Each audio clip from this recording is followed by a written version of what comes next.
Part number 4 novel نروان کی تلاش، پیشکش میرے کارواں۔ اگر آپ نے ہمارے یوٹیوب چینل کو اب تک سبسکرائب نہیں کیا تو براہ مہربانی اس کو سبسکرائب کریں۔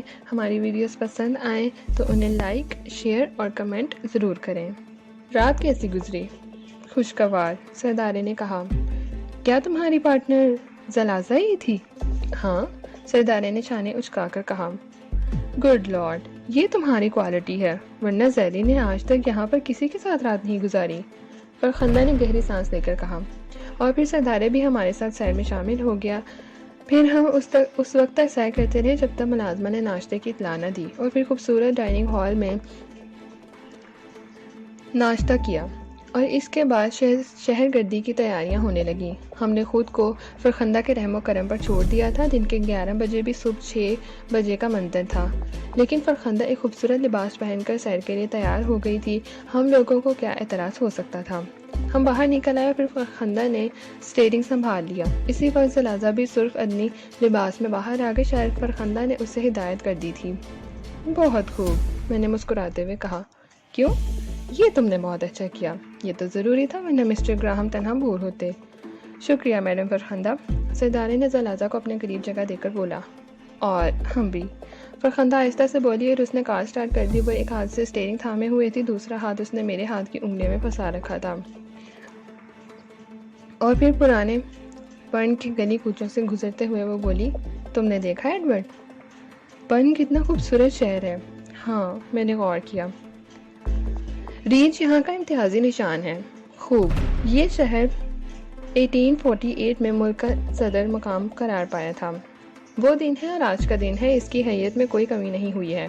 سوئٹزرلینڈ کے عام شہروں کی بنسبت اس شہر کی کیفیت کسی پرسکون قصبے سی ہے۔ اب بھی ہر چوک میں پرانی وضع کے خوبصورت فوارے اور نل موجود ہیں، جہاں کسی وقت میں شہر کی نہانے دھونے کے علاوہ گھریلو استعمال کے لیے پانی لینے آیا کرتی تھیں۔ خوب، میں نے فرخندہ کی باتوں میں کافی دلچسپی لی۔ گو تم مقامی باشندہ نہیں ہو فرخندہ، لیکن یہاں کے بارے میں تمہارے اندر کافی معلومات موجود ہیں۔ اب تو یہی میرا وطن ہے مسٹر ایڈورڈ، اور اپنے وطن کے بارے میں اتنی معلومات تو ہونی ہی چاہیے، فرخندہ نے جواب دیا۔ تم نے کن حالات میں چھوڑا اپنے شہر کو؟ نا خوشگوار کہانی ہے، جانے دو۔ گو، ٹھیک ہے، میں تمہارے خوبصورت چہرے پر کوئی شکن دیکھنا پسند نہیں کروں گا، میں نے کہا۔ اور حقیقت ہے مجھے اس کا ماضی کو ریدنے سے کوئی دلچسپی نہ تھی، اور پھر ماضی میں کیا رکھا ہے؟ صرف راکھ کے ڈھیر اور دم توڑتی ہوئی چنگاریاں۔ 11:15 بجے کے قریب فرخندہ نے کار بڑے گھڑیال کے سامنے روک دی۔ میں نے دیکھا گھڑیال کے پاس بہت کاریں رکی ہوئی تھیں۔ چھوٹے چھوٹے خوبصورت بچے بے چینی سے گھڑی کی سوئیوں کی طرف دیکھ رہے تھے۔ کیا چکر ہے؟ میں نے حیرت سے پوچھا۔ 12 بجے یہاں تماشا ہوتا ہے، فرخندہ نے مسکراتے ہوئے کہا۔ کیا مطلب؟ چند منٹ باقی ہیں، پتہ چل جائے گا۔ اچھا۔ میں طویل سانس لے کر 12 بجنے کا انتظار کرنے لگا۔ لوگ جمع ہوتے رہے۔ پھر جب گھڑی کی سوئیاں 12 پر پہنچی تو گھر پال کے پہلو میں ایک کھڑکی کھلی۔